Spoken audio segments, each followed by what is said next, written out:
Morse code, the original text message.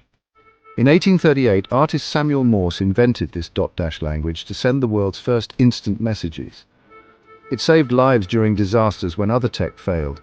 Even today, SOS is the universal distress call. Pilots, sailors, and astronauts still learn it as a backup. Hackers even use it to bypass security. No batteries, no problem. Morse works with sound, light, or even taps, making it the ultimate survival tool. Want to learn? Start with your name in Morse below.